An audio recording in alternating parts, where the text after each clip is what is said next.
Gentlemen, let's learn about Watergate. If you ask the average American about Watergate, you will be fortunate if the average American can say, "Oh yeah, that was that thing that got Nixon fired or resigned." Or in, you'll actually get a lot of Americans who, if they say anything, they will say Richard Nixon, and then from there you'll get some who are like, "Oh yeah, he got impeached." It's not true. Um, he resigned.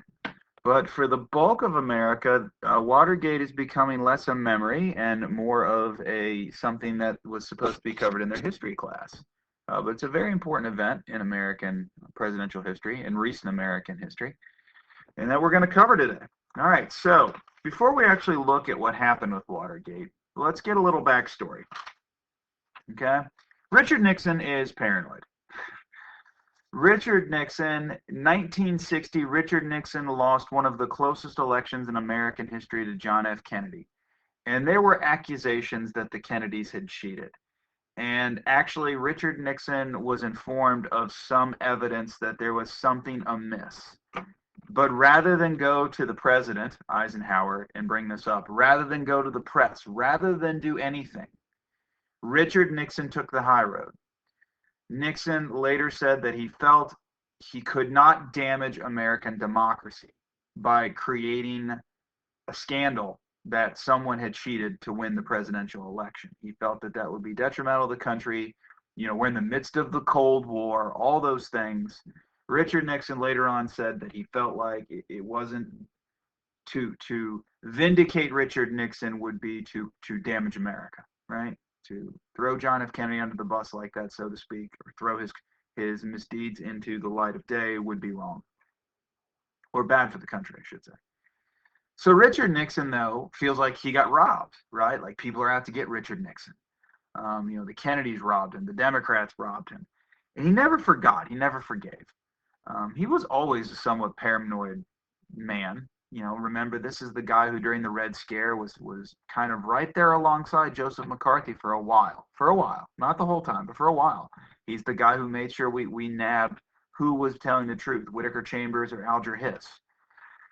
Look at the era in which the man was elected. The man was elected in 1968.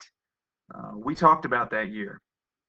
Tet Offensive, assassination of Martin Luther King Jr., assassination of Bobby Kennedy, riots outside the Democratic Convention. America looks to be coming apart at the seams, sort of. It is not a safe and sound time. It looks like America is being infiltrated or influenced by subversives, by radicals, all these things. So that also played into it. Richard Nixon was concerned that there were people out to get him. I mean, he kept a list. He honestly did. He kept an enemies list full of politicians, members of the media, business people that he thought had a grudge and would go after Richard Nixon if they had a chance. So I had to lay that groundwork because that's going to explain what's going to happen in part. It's going to explain why a man would do what Richard Nixon did. You got to understand Richard Nixon's mindset. Okay, he doesn't trust people. All right, so 1972 is rolling around. 1972 was a great year for Richard Nixon. We already talked about he went to Beijing, he went to Moscow, right? He signed, weapons reductions treaties. He's got all sorts of good stuff going. George Wallace is not running for president in 1972 because in early 1972, in May, he had to drop out because he kind of sort of got shot and paralyzed. So he's out. And remember, he had a strong showing in 1968 in some southern states. And George Wallace was rather conservative, really, to be honest. And so there was concern originally that George Wallace would pull votes away from Richard Nixon if he ran again. But now that George Wallace is out of the mix, the question is, will those voters go Richard Nixon or will they go for the Democratic candidate, James McGovern? Not James, George McGovern. I apologize. All right. 1968 had been an awful close election, if you remember. Richard Nixon, while he did very well in the Electoral College, the popular vote was very, very, very close. And again, with that third candidate out of the way, what's going to happen down south? Is the Southern strategy for real? And so Richard Nixon felt like he couldn't just coast. And I have up here, 72 was good, but not perfect. The man promised an end to Vietnam in 1968. And here we are 4 years later, and we don't even have a ceasefire, right? We are still at the same negotiating table in Paris we've been at for 4 years. And so Richard Nixon was afraid that somehow he would lose the 72 election, even though George McGovern was labeled as far too liberal for many American voters. Nixon was convinced, something's going to happen. And so, to hedge his bet, Richard Nixon, and the White House actually, created the Committee for the Re-election of the President, CRP, as I like to call it, CREEP, because it stands for Committee for the Re-election of the President. And you can take those letters and make it spell the word CREEP. What is the job of CREEP, or the CRP? Their job is to assure the re-election of the president. How do you do that? You do that by interrupting opposition campaign rallies, right? They literally would plant people, and candidates do this, okay? Campaigns do some of this. Some of this stuff is not illegal. It's not exactly good sportsmanship, but there's nothing illegal with having a guy on your payroll go to a Democratic rally and basically make it uncomfortable, hoop and holler, and just disrupt it. Or basically at a town hall meeting, right, where candidates are asked questions from the crowd. Try and get a guy who works for you a chance to ask a question, and then ask a real difficult or damaging or embarrassing question to the candidate, right? Stuff like that. They also did do opposition research. They did spy basically on the Democrats. Try and find out what's going on. Try and get information from people working in the campaign. They did all sorts of tactics, okay? And again, that stuff's not necessarily illegal, okay? Nothing wrong with that. But they are going to do something illegal, right? They're going to actually genuinely spy on the Democratic Party. I do want to point out Richard Nixon knew that CREEP existed. He had okayed the creation of it. But Richard Nixon had early on said, I don't want to know who, and I don't want to know what and how, right? Because the less I know, the better, right? If anyone were to ask, yeah, I know that there were a group of people that were trying to help me get reelected. What were they doing? I can legally, literally, honestly say I don't know, right? So don't inform me. So Richard Nixon had no idea that his people had broken into the Democratic headquarters at the Watergate office complex, a recently built complex in D.C. They actually had already done this in May, and they had planted bugs, wiretaps, and they had stolen some documents, photocopied some documents, etc. Turns out some of their wiretaps, some of their listening devices, some of their microphones weren't really working properly. So they were having trouble listening to conversations and phone calls, right? So they sent a team in to replace the microphones. So they'd already broken in once. This was going to be their second break-in. So a team of 5 men were sent to go break into the Democratic Party headquarters located in this big office complex. And they are, as I said, going to install new wiretaps, new listening devices, all that stuff. Okay? So 5 guys sent there by the president's people, they go into the Democratic Party headquarters office wing, right? It's one of those deals where there's a number of offices in this area of the building, and there's obviously a front door. And the front door is one of those doors, much like my classroom door, it locks when you close it, right? You either have to have a key or be buzzed in, or they prop it during the day, whatever. So it's got one of those doors. These 5 guys broke in and they did amateur hour, so to speak. It's the simplest trick in the book. If we were at school right now, I would show you with Scotch tape. All you do is you push back that locking mechanism, right? That thing that comes out of the door and goes into the hole in the door frame to lock the door. All you do is push that back and then tape it back in place. You just put a piece of tape. This is not the actual tape that they used. I think that they used actual clear tape. I can't remember, but I'm pretty sure they used clear tape. But they did that because if they broke in, right? If for some reason they had to go out of the room, they didn't want to have to break back in. So they figured we'll tape the door, and then when we leave, we'll untape it. But we don't want to have to risk the idea that we have to break back in a second time. And so they tape the door. They're in there, they're doing all their stuff. A security guard named Frank Willis, doing his night rounds, sees tape on the door. He assumed it was something the cleaning crew forgot to remove late that evening, right? The cleaning crew comes in, they do their business. They had a habit of taping doors like this rather than having to constantly get their keys out if they had to go, in and out, emptying the trash, get a new vacuum cleaner, whatever, right? And so he took the tape off, thought nothing of it. He came back around about 30 minutes later and the tape was back. He knows someone is in there, someone is taping the door. He calls DC police. DC police come and they catch these 5 burglars in the midst of the Democratic headquarters. Some of them have still got the taping equipment that they brought with them on their person. The 5 gentlemen are arrested by DC police and taken into custody, right? Now, almost immediately, guys at the White House are like, oh boy, not good. These are our guys. We're in trouble. It didn't take very long for the police and the media to discover that one of the men in the burglary team was a Mr. James McCord, a former CIA worker and a man who was on the payroll for the Committee for the Re-election of the President. Okay, so we got a former, now I don't want you to think he was like a spy, James Bond. He worked at the CIA, all right, previously. He has paycheck stubs from the CRP, right? That's about all the media really had, okay? But reports soon began to spread that the break-in had been funded by the Committee for the Re-election of the President.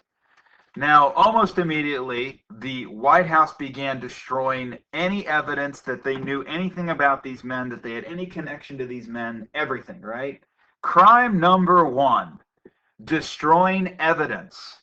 Because these guys ordered these guys to go do it, right? There was paperwork that proved that these 5 men were breaking in to the Democratic Party headquarters on the orders of the White House. They had equipment provided to them by the White, so were members of the White House. And so they began destroying evidence almost immediately to prevent any linkage between these burglars and the White House. Crime number 1. Crime number 2, actually, I don't have up here. Members of the administration lied to investigators. When they were asked questions, they lied. Okay? But the big crime, which we're going to get back to, is Nixon's chief of staff, the guy who basically makes the White House run. He comes in and he tells Nixon, "We got a problem. Obviously they're digging. They're gonna get it back to us, right? This is gonna lead back to us." And he said, "I have a way to avoid it, though. We'll get the CIA to tell the FBI to back off, to basically shut down the investigation for national security purposes. We're going to lie. We're going to tell the CIA that, yeah, we were involved in this. We were involved in this because we had a hot tip that this involved, like somehow the Cubans were involved and stuff and Bay of Pigs and all this garbage. And we were just trying to confirm that, and we didn't involve the CIA, but basically we need to tell the CIA that this is something the American public doesn't want to know about, right? It's for their own good, so to speak. So it hurt everybody.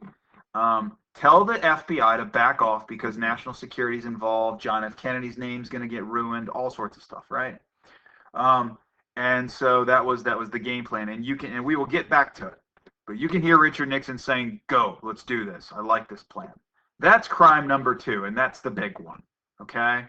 Because that is a president authorizing the CIA to lie to the FBI to stop a legal investigation. We'll get back to that. The press secretary, when asked questions by the press, had an awesome answer, in my opinion. Whenever people, what was the White House's involvement? How involved was the White House? Did these people work for the White House? The press secretary had a great answer, which was basically, we're the White House, ladies and gentlemen. We have access to Green Berets, Navy SEALs, right? We have access to the CIA. We have access to satellites. We have access to everything you could ever imagine, right? We are the White House. Do you think we would send 5 guys, burgers and fries, with scotch tape? Because that's literally what happened. 5 guys got caught because they put tape on a door. I want you to imagine that James Bond breaks into some enemy facility and he puts tape on the door. And by the way, they got caught by a night security guard, right? They didn't get caught by the KGB. They didn't get caught by James Bond. They got caught by a guy walking around late at night with a flashlight or what, a guy just walking down a hallway who went, oh, there's tape on the door. I mean, so if you're the press secretary, you do have a pretty good cover story, which is if Richard Nixon wanted to break in somewhere, do you really think he would send idiots who get caught by the night watchman because they put tape on a door? Right? Don't you think we would have gone through like the ductwork? Don't you think we would have I don't know, had secret night vision goggles? Wouldn't we have had a guy on watch? Fun fact, they actually did have a guy on watch who wasn't paying attention. So he missed, he forgot to warn them. Not forgot, he failed to. But, I mean, don't you think that if the president wanted to break in, that he would send a team that was a little more equipped at breaking in, right? A little better at it. These guys are amateurs, 5 amateurs. And everybody in the press was like, that is a solid argument, right? Because it is. It's a very valid argument, right? It's embarrassing that the president's team sent these dolts, right? So most people dropped it. There was one newspaper, though, that kept the story alive, right? Everybody else bought that the White House wasn't involved, but there was one paper that kept the story alive, the Washington Post.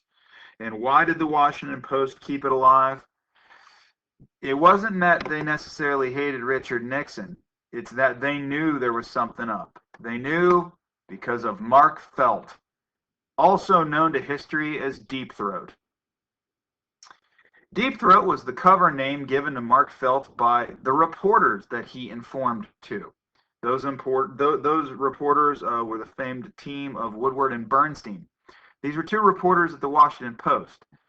Mark Felt was associate director of the FBI, which means he's basically second in command for the FBI, right? He's the number 2 man at the FBI. He was mad because he'd been passed up for promotion. Somebody had leapfrogged him at the FBI, and he was mad about it. And he knew the FBI was kind of getting sloppy on this investigation, and he felt that they were getting pressured by the president, etc. And so he basically wanted to burn the FBI.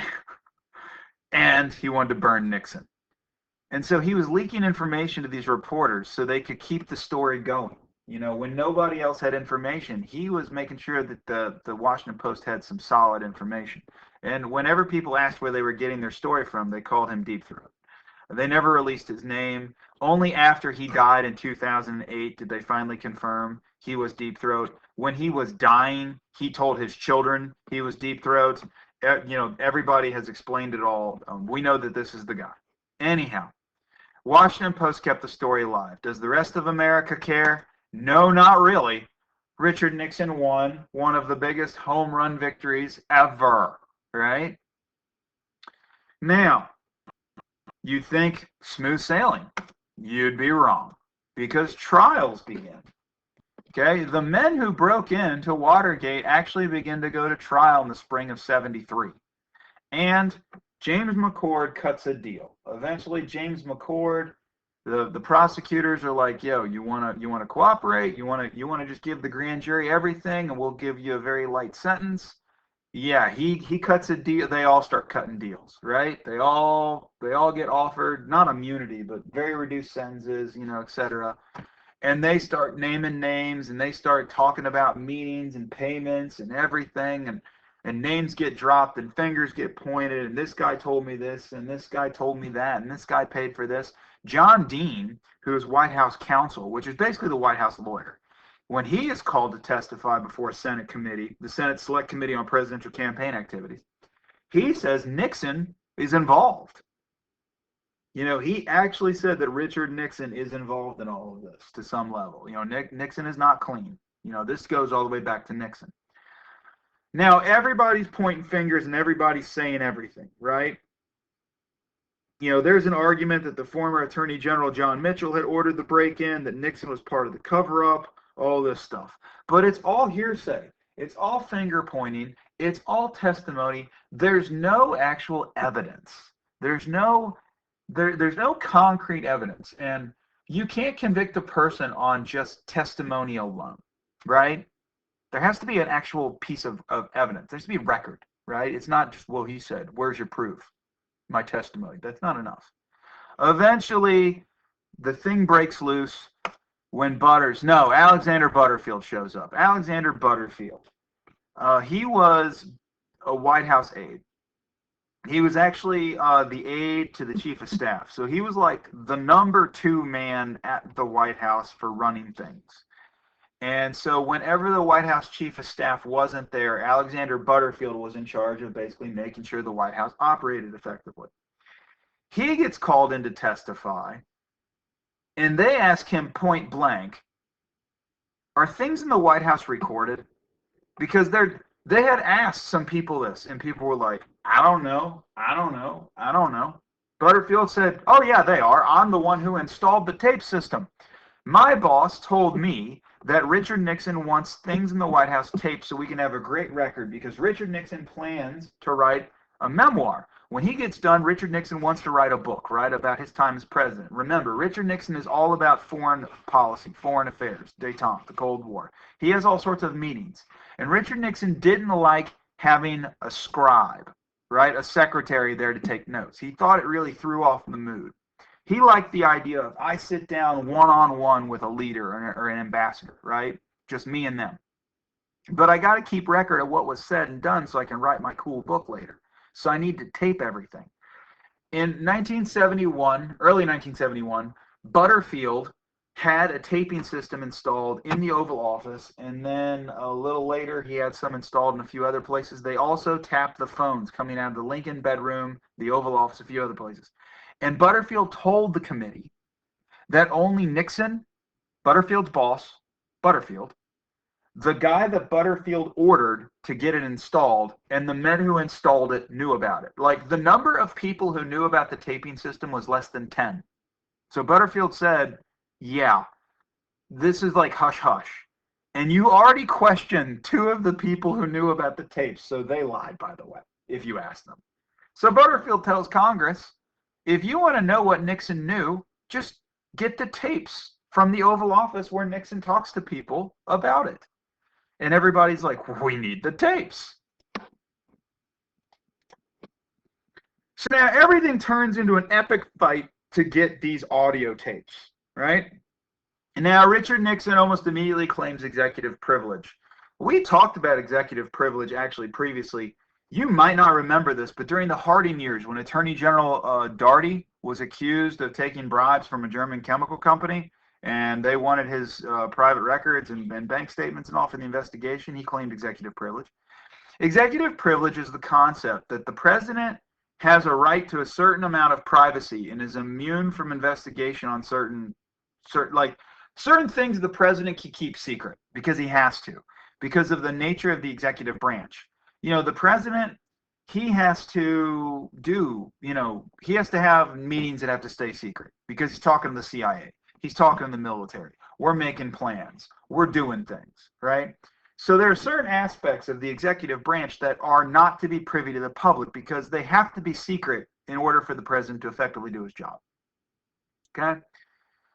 Nixon basically made that argument that, look, I have the right, because of national security, these tapes have to stay secret because they're full of national security stuff. I mean, you want to listen to my daily conversations with all my advisors, which include the Joint Chiefs of Staff, people from the CIA. There's a lot of secret stuff on here, man.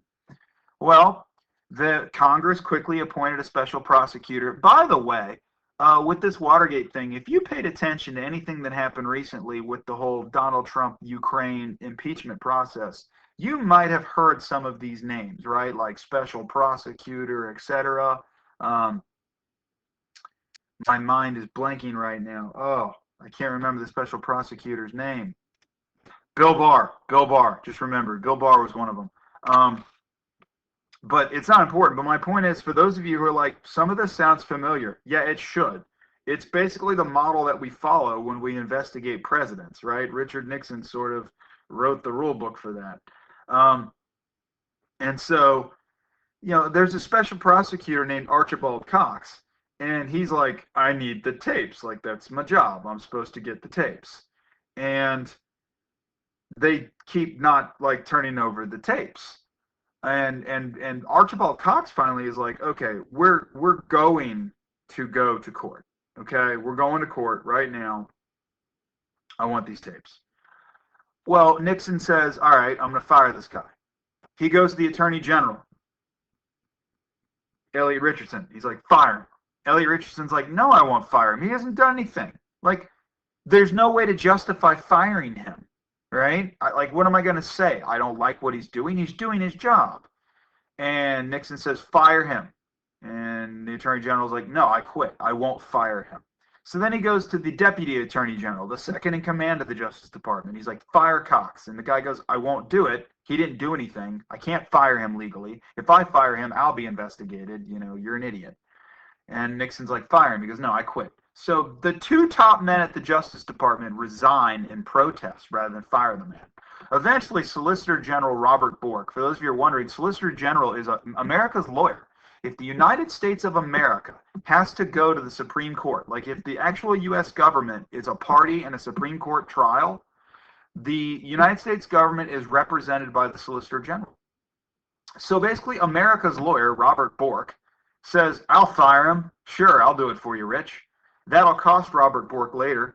Robert Bork will be nominated to serve on the U.S. Supreme Court by Ronald Reagan in 1987, and he will be denied. The Senate will vote not to put him on the Supreme Court, and historians have long argued it's in part because Robert Bork was too conservative, and also he got a bad, this doesn't look good, because he fired a guy who didn't do anything to really deserve being terminated. But anyhow, it's known as the Saturday Night Massacre, because a bunch of higher ups in the Justice Department all lost their jobs, but they didn't get fired. They actually quit. But a lot of people lost their positions because of this, and it did not make Richard Nixon look good. The bad news keeps coming in 1973. Vice President Spiro Agnew got in trouble. Turns out when he was the governor of Maryland, he took bribes from contractors to get government project work. He was still taking bribes as vice president. So he gets busted for financial corruption. He has to resign in shame. That's how Gerald Ford was named vice president. He was named. He was confirmed by the Senate that, we have to have a VP.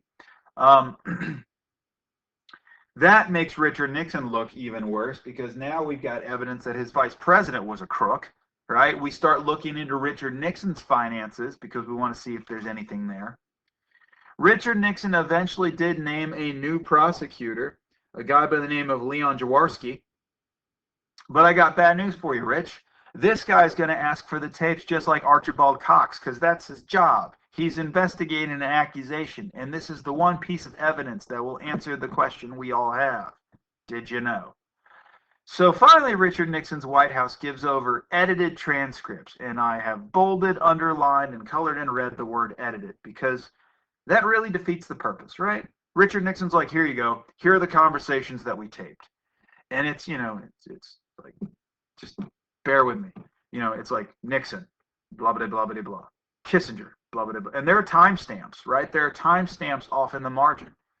And it's like 1231, Richard Nixon says this. 1232, Kissinger says this. And then there's a gap. And then it's like 1241. And everybody's like, what happened in those 9 minutes? Yeah, it's confidential. It's executive privilege, super secret stuff. How do we know it's super secret stuff, Richard? How do we know you just didn't delete the part where you talk about Watergate? And that was, he thought that would make them go away. It did not make them go away. It made them go, what's in the deleted part? What did you edit? We need the tapes, okay? It went all the way to the United States Supreme Court. And the Supreme Court ruled 8-0 against Richard Nixon. There were 9 judges on the Supreme Court, but Judge William Rehnquist recused himself because he had formerly worked for the Attorney General, and he felt like that was a conflict of interest. So it was an 8-0 unanimous decision against Richard Nixon that executive privilege does not mean you are excluded from investigation and prosecution. And so he had to turn over the tapes. Okay. I also would like to point out one thing with what Richard Nixon was saying. It's not like the tapes are going to be played, on Sirius XM for the whole world. It's not, the tapes were going to be provided to a congressional investigation or a special, like, you could get a person with security clearance to listen to the tapes.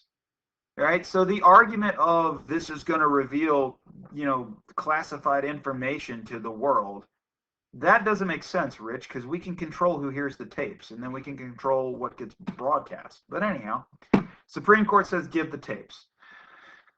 Eventually, the House Judiciary Committee recommends impeachment. Okay, they recommend that President Nixon be impeached on the following counts: obstruction of justice, okay, because, well, he had ordered the Watergate cover-up; misuse of federal agencies, and define the authority of Congress when he refused to deliver the tapes and other materials requested by a congressional committee. Now, this is just a recommendation. He is not yet impeached. This recommendation will go to the entire House of Representatives, and then they have to decide if they want to impeach him. They are waiting for the tapes to actually be released and listened to, etc. Okay? The nation holds its breath. And then we hear on a tape from June 23rd, 1972, so 6 days after the Watergate burglars were caught, there's a conversation in the Oval Office. Okay? So this is a conversation between Nixon and his chief of staff, Haldeman. Okay? And again, Haldeman, chief of staff, he is like the guy who makes the White House run, right? They met every day. Okay? So they are having a conversation on the afternoon of June 23rd, 1972. And I'll just read a few lines from it. But at one point, Haldeman is talking to Richard Nixon. He says, the way to handle this now is for us to have Walters call Pat Gary and just say, stay the hell out of this. This is business we don't want to go any further on. And to explain, he's basically saying we'll have a guy at CIA, Walters, call a guy at the FBI, Pat Gary, and tell the FBI to, or excuse me, Pat Gray, not Gary, Pat Gray, to stay out of it.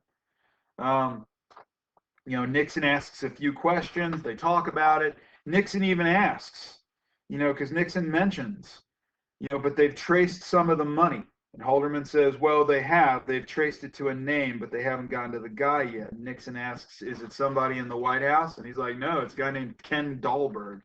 And Nixon literally says, who the hell is Ken Dahlberg? And he goes, he's a guy in Minnesota that gave us money for the campaign, and we just directed it directly to the guys at the CRP. I'm paraphrasing some of this. And then they talk about, well, what about the Cubans? What about Texas? At one point, by the way, Richard Nixon kind of talks about, well, what if we do this and what if we do that? What if we bring up this guy? What if we implicate this guy? At one point, he says all of that, and Haldeman points out that becomes a problem, right? Because he says we're getting to where we rely on too many people, right? Here you go. Nixon says, well, I mean, there's just no way. I'm just thinking that if they don't cooperate, what do they say? Then that they were approached by the Cubans. That's what Dahlberg has to say, and the Texans too, that they were approached by the Cubans. Is that the idea? Haldeman says, well, if they will, but then we're relying on more and more people all the time, and that's the problem. We could stop it if we take this other step, meaning have the CIA tell the FBI to back off, right? And I will jump to the, smoking gun. So, I mean, this is all considered what is known as the smoking gun tape in history. It's where basically Nixon approves a cover-up. Later in the conversation, Nixon says, good deal. Play it tough. That's the way they play it, and that's the way we're going to play it. Haldeman says, okay, we'll do it. And a little bit later on, near the end of the conversation, Nixon says, when you get in these, I'm going to actually read exactly what he said, right? when you get in these people, when you get these people in, meaning to talk to them at the White House, say, look, the problem is that this will open the whole Bay of Pigs thing. And the president just feels that without going into details, I mean, don't lie. Don't lie to them to the extent to say that there's no involvement here, but just say that this is sort of a comedy of errors, bizarre, without getting into it. The president believes that this is going to open the whole Bay of Pigs thing up. And because these people are plugging for keeps, that they should call the FBI in and say that we wish for the country that we don't go any further into this case, period. I apologize, but I'm reading Richard Nixon's words. He was kind of fumbling to find out what he wanted to say. But Richard Nixon is saying right here, tell people to tell the FBI to shut it down, or you are going to bring up all sorts of ghosts from the Bay of Pigs. Right? That is a big crime. Okay? Once this tape gets released, once this conversation is out, it's over.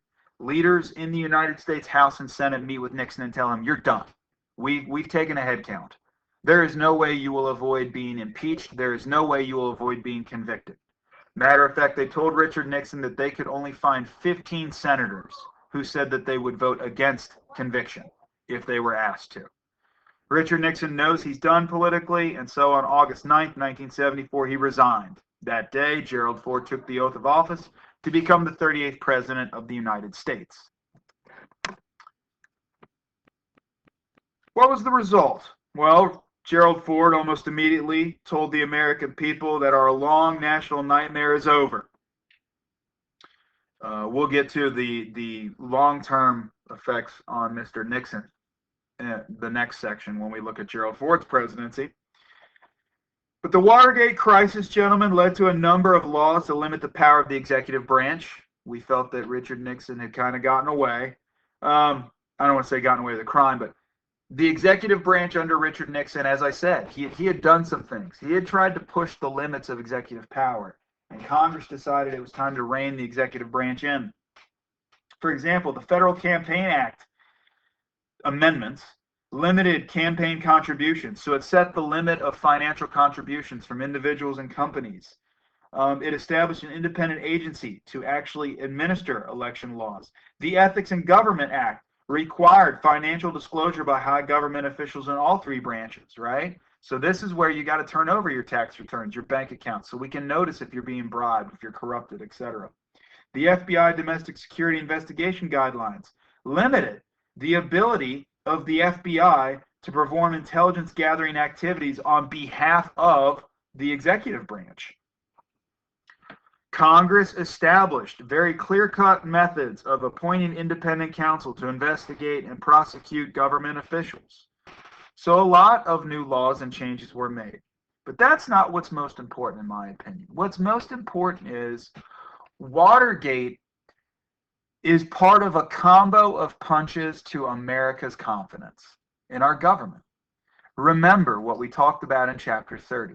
In the early 1970s, I found out that they lied. Well, in here, late 60s, early 70s, right? We find out that the government tried to cover up the My Lai massacre, right? In the early 70s, Richard Nixon invades Cambodia without even telling the Congress, after he told us he was going to shut the war down, right? In the early 1970s, Daniel Ellsberg releases the Pentagon Papers, all those internal documents and memos that show us that Lyndon Johnson and his administration lied to us about the Vietnam War. Just straight up lied to us, right? And then we get Watergate, where we find out that the law and order president, the man who promised to cut down on crime, the man who promised to put the radicals in jail and end the race riots, the man who promised to stand up for American values and virtues, the man was a criminal, right? He lied. He cheated. He lied. He covered up. He lied about the cover-up, right?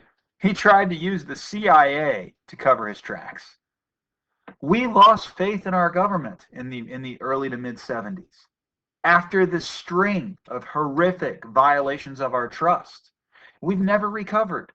If you asked Americans in, say, the mid-50s, how much did they trust their government? the numbers would have been dramatically higher than they are today. We don't trust our government, right? We don't. We've never recovered from Watergate, right?